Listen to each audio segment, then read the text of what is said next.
Pak dan teman-teman. Terima kasih atas waktu dan kesempatan yang diberikan pada kelompok kami. Kami dari kelompok 1 akan mempresentasikan materi tentang Indonesia sebagai negara hukum. Sebelum masuk ke dalam pembahasan, izinkan kami untuk memperkenalkan diri. Perkenalkan, nama saya Aprilia Leo Raja. Perkenalkan, nama saya Jessica Otelusu. Perkenalkan, nama saya Darina Belum. Perkenalkan, nama saya Karen Kapuk Francisca da Silva. Perkenalkan, nama saya Akira Nandini. Baik, kita akan masuk ke dalam pembahasan yang akan dibawa oleh pemateri pertama. Baik, materi yang akan saya bawakan yaitu latar belakang Indonesia sebagai negara hukum. Yang seperti yang kita ketahui bahwa negara kita ini merupakan negara hukum, yang artinya semua aspek dalam negara ini dilaksanakan berdasarkan pada peraturan hukum. Nah, untuk apa peraturan hukum ini dibuat? Peraturan hukum ini dibuat untuk menjamin adanya keadilan bagi seluruh warga. Untuk itu, peraturan hukum yang ada harus dilaksanakan sesuai aturannya, baik itu oleh seluruh warga, oleh pemerintah maupun pemimpin negara. Oleh karena itu, di sini kami akan menjelaskan Indonesia sebagai negara hukum dari berbagai pandangan atau pemahaman. Selanjutnya yaitu sejarah hukum. Dalam sejarah hukum di Indonesia terbagi menjadi 3 periodisasi, yaitu yang pertama masa pemerintahan. Pada masa ini tata hukum yang berlaku di Indonesia adalah tata hukum yang bercorak pluralistik dengan hukum adat yang berlaku bagi masyarakat. Nah, tujuan dari hukum bercorak pluralistik ini adalah untuk menghargai perbedaan pemahaman yang terjadi di dalam masyarakat, dan juga untuk menjaga keunikan budaya masing-masing. Yang kedua itu masa penjajahan. Nah, masa penjajahan ini dibagi menjadi 2, yaitu masa penjajahan Belanda dan masa penjajahan Jepang. Yang pertama, masa penjajahan Belanda. Pada masa penjajahan Belanda, hukum yang berlaku itu terkadang menguntungkan bangsa Belanda dan merugikan untuk bangsa Indonesia. Yang kedua, pada masa penjajahan Jepang, ini penguasa militer lebih mendominasi dalam pemerintahan. Pemerintah Jepang menetapkan bahwa badan pemerintah dan kekuasaan pemerintahan terdahulu, yaitu dari masa penjajahan kolonial Belanda, tetap berlaku dengan syarat tidak bertentangan dengan pemerintahan militer yang ada. Lalu pada masa penjajahan Jepang juga terjadi perubahan yang cukup signifikan, yaitu di mana pemerintah Jepang membagi wilayah Indonesia menjadi 3 wilayah militer. Yang pertama yaitu bagi Pulau Jawa dan Madura dengan pusat Jakarta dipimpin oleh Angkatan Darat Jepang. Yang kedua untuk Pulau Sumatera dengan pusat Medan dipimpin Angkatan Darat Jepang juga. Yang terakhir untuk Pulau Kalimantan, Sulawesi, Bali, Maluku, Nusa Tenggara dan Sunda Kecil dengan pusat Makassar dipimpin oleh Angkatan Laut Jepang. Untuk periode yang terakhir yaitu masa kemerdekaan. Tata hukum Indonesia ditetapkan oleh pemerintah yang terdiri dari aturan-aturan hukum yang ditata sedemikian rupa sehingga saling berhubungan, dan juga menentukan bahwa Indonesia menggunakan sistem hukum Belanda dikarenakan Indonesia merupakan negara jajahan kolonial Belanda. Seiring berkembangnya tradisi dan kebiasaan masyarakat, membuat Indonesia menjalankan sistem hukum Eropa kontinental dan Anglo-Saxon guna mempermudah membuat keputusan yang berkaitan dengan hukum. Selain itu, Indonesia juga menjalankan sistem hukum yang sesuai dengan pemikiran para filsuf dengan aliran positivisme. Setelah melewati sejarah panjang, hukum di Indonesia pun ditetapkan dan terbagi menjadi berbagai jenis. Yang pertama, hukum yang kita ketahui yaitu ada hukum perdata. Hukum perdata bersifat hukum privat atau hukum privasi yang dimana mengurus keperluan privasi warga negara Indonesia, seperti kasus perceraian atau sengketa dan lain-lain. Selanjutnya ada hukum acara perdata yang dimana hukum acara perdata ini yang mengatur keputusan atau tindakan eksekusi apa yang harus dilakukan dalam mengadili kasus dalam hukum perdata tersebut. Lalu selanjutnya ada hukum pidana. Hukum pidana merupakan kebalikan dari hukum perdata. Jika hukum perdata bersifat privat, maka hukum pidana bersifat secara publik. Hukum pidana ini berkaitan dengan aturan negara, kepentingan umum dan kegiatan pemerintahan juga pengurusan tindak pidana. Seperti contoh kasusnya di sini tuh korupsi. Dan untuk mengatur hukum pidana terdapat hukum acara pidana. Yang dimana hukum acara pidana ini yang mengatur eksekusi atau tindak lanjutan untuk memberi konsekuensi atau kompensasi terhadap tindak pidana di Indonesia. Selanjutnya ada hukum tata negara. Hukum tata negara ini berkaitan dengan aturan atau prosedur yang mengatur kegiatan di negara kita. Untuk mengatur di hukum tata negara terdapat 5 asas. Yang pertama itu asas Pancasila, yang dimana negara Indonesia diatur berdasarkan dari 5 sila Pancasila. Yang kedua ada asas negara hukum, di mana negara Indonesia berjalan sesuai dengan ketetapan hukum dan setiap warga negara berhak mendapatkan hak dan kewenangan untuk mendapatkan hukum yang setara. Selanjutnya asas yang ketiga itu asas negara kesatuan, di mana bentuk negara Indonesia berbentuk republik dan kekuasaan tertinggi berada di pemerintah pusat dan presiden. Selanjutnya ada asas kedaulatan rakyat, di mana kekuasaan tertinggi dalam negeri dalam menyampaikan aspirasi berada di tangan rakyat dan disampaikan oleh MPR atau Majelis Permusyawaratan Rakyat. Selanjutnya MPR yang telah mewakili rakyat tersebut akan membagi tugasnya ke dalam bidang-bidang atau komponen-komponen di bawahnya sebagai prosedur melakukan ketetapan hukum.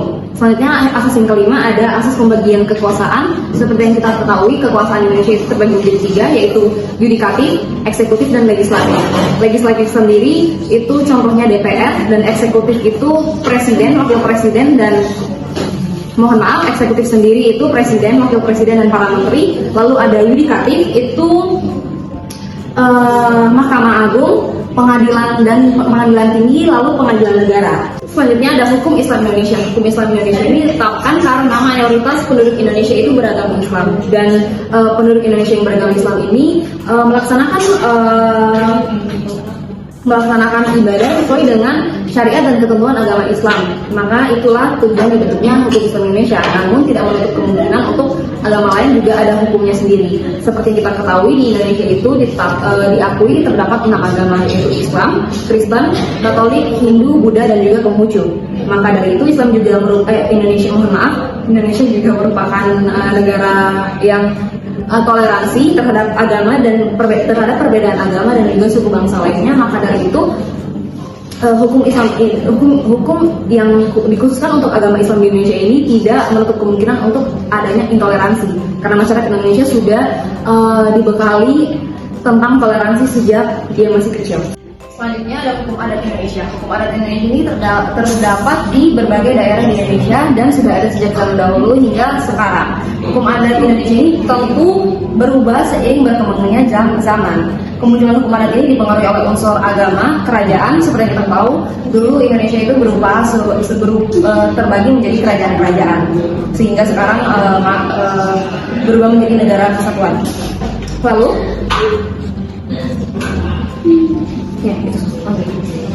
selanjutnya hukum tata hukum atau yang sering disebut sebagai hata. Nah, hata ini mengatur hubungan antara hukum nasional di Indonesia dengan hubungan internasional dari Indonesia ke luar negara Indonesia. Seperti itu. Selanjutnya ada hukum tata usaha administrasi negara. Hukum tata usaha sendiri merupakan hukum yang mengatur struktur pemerintahan hukum di Indonesia secara umum, dan hukum administrasi negara itu merupakan hukum yang mengatur prosedur kerja antara lembaga pemerintahan di Indonesia. Selanjutnya, untuk menegakkan hukum yang telah ada itu terdapat aparat penegak hukum yang akan disampaikan oleh pemateri selanjutnya. Yang sudah disampaikan teman saya, untuk menjalankan aturan hukum yang ada maka dibutuhkannya para penegak hukum. Nah, para penegak hukum di Indonesia ini terdiri atas 4. Yang pertama ialah kepolisian, yang kedua kejaksaan, yang ketiga kehakiman, dan yang keempat ialah advokat atau yang biasa kita kenal sebagai pengacara. Di sini saya akan menjelaskan terlebih dahulu mengenai kepolisian. Nah, kepolisian ini adalah lembaga yang bertugas utama untuk memelihara keamanan dan ketertiban di dalam negeri. Mereka juga berperan sebagai penyidik dalam kasus-kasus pidana. Selain itu, kepolisian memiliki wewenang untuk menerima laporan tindak pidana, mencari bukti, melakukan penangkapan, dan melakukan tindakan lain yang sesuai dengan aturan hukum. Selain itu, mereka juga dapat bertindak sebagai penyidik dan memeriksa tersangka. Yang kedua ialah kejaksaan. Kejaksaan ialah lembaga yang bertanggung jawab untuk melakukan penuntutan dalam proses pengadilan. Jaksa memiliki wewenang untuk menerima berkas perkara penyidikan, membuat surat dakwaan, dan melimpahkan perkara ke pengadilan. Mereka juga melaksanakan putusan pengadilan yang telah memperoleh kekuatan hukum tetap. Kejaksaan tidak hanya berperan dalam bidang pidana, tetapi juga dapat berperan dalam bidang perdata, tata usaha negara, dan memberikan pertimbangan hukum kepada instansi pemerintahan lainnya. Yang ketiga ialah kehakiman. Kehakiman adalah lembaga yang memiliki wewenang untuk mengadili perkara dan memutuskan sengketa. Hakim sebagai peradilan negara harus menjalankan proses peradilan dengan adil, jujur, dan juga tidak memihak. Mereka memutuskan perkara berdasarkan hukum dan juga keadilan. Kehakiman berperan dalam menegakkan hukum dan memastikan kepatuhan terhadap hukum material yang berdasar dengan menggunakan prosedur hukum formal. Yang keempat ialah advokat. Advokat adalah para pengacara yang memiliki peran sebagai penegak hukum. Mereka merupakan pihak yang berperan dalam memberikan bantuan hukum kepada individu ataupun kelompok yang membutuhkan bantuan. Advokat berstatus bebas dan mandiri yang dijamin oleh hukum dan juga peraturan perundang-undangan. Mereka membantu dalam proses peradilan, memberikan nasihat hukum, dan mewakili klien selama menjalani proses peradilan. Perubahan hukum. Ada dua faktor yang terjadinya perubahan hukum di Indonesia. Yang pertama, perkembangan masyarakat. Hal ini disebabkan karena Indonesia tidak terlepas dari konteks sejarah dan mengadopsi sistem hukum Belanda, karena Indonesia merupakan negara jajahan kolonial Belanda dan belum memiliki hukum yang berasal dari tradisinya sendiri. Kedua, perubahan sosial. Hal positif Indonesia seharusnya dilakukan secara sempit, akan tetapi ditempatkan pada suatu permasalahan yang bisa diselesaikan dengan peraturan, seperti dalam bidang hukum pidana. Materi selanjutnya akan diberikan pada teman saya. Baik, materi selanjutnya yaitu prosedur pemerataan hukum. Hukum yang ada di Indonesia ini dibuat agar tercapainya suatu keadilan. Nah, untuk mencapai keadilan tersebut, perlu adanya pemerataan hukum yang dilakukan. Berikut ini ada beberapa cara pemerataan hukum yang dapat dilakukan, yaitu yang pertama, peraturan perundang-undangan. Agar pemerataan hukum di masyarakat dapat tercapai, maka peraturan perundang-undangan yang telah ada harus dipatuhi, dijalankan, dan dapat diterapkan secara merata di seluruh wilayah Indonesia. Prosedur yang kedua yaitu penguatan lembaga peradilan. Untuk memperkuat lembaga peradilan, maka hal yang dapat dilakukan yaitu dengan meningkatkan kualitas hakim, staf peradilan, serta kualitas sistem peradilan.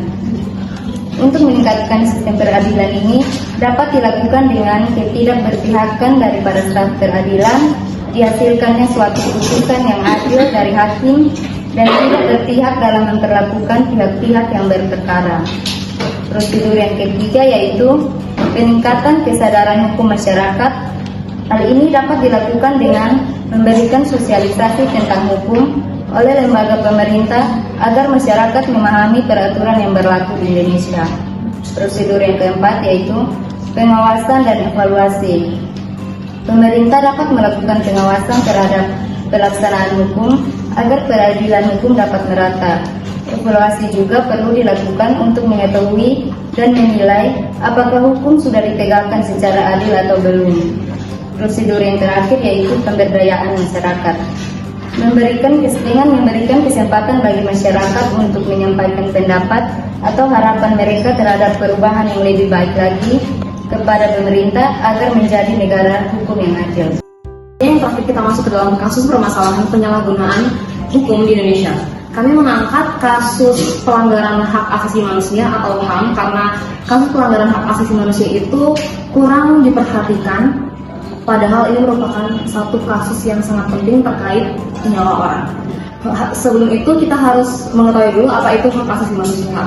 Hak asasi manusia sendiri merupakan hak manusia untuk hidupnya sendiri yang sudah ada sejak ia lahir hingga ia mati nanti.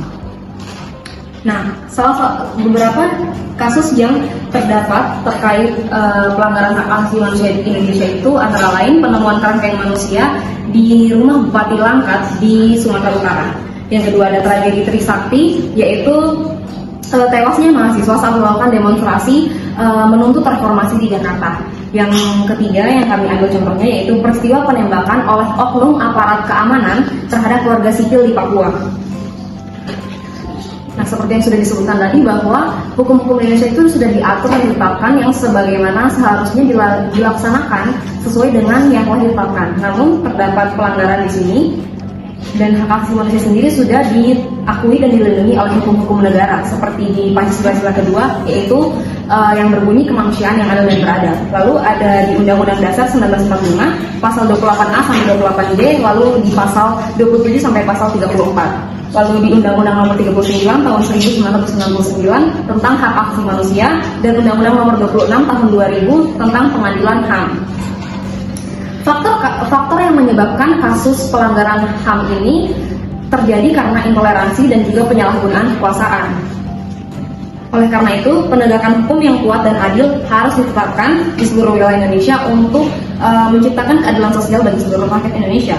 Dengan hukum yang telah ditegakkan sekalipun, pelanggaran HAM ini masih sering terjadi yang tidak sesuai dengan hukum yang telah ditetapkan tersebut. Maka itu Indonesia sebagai negara hukum itu perlu adanya pemerintah atau orang yang sudah mengerti terkait hukum tersebut untuk melakukan tindakan gebrakan kepada masyarakat yang masih awam terkait hukum-hukum yang ada.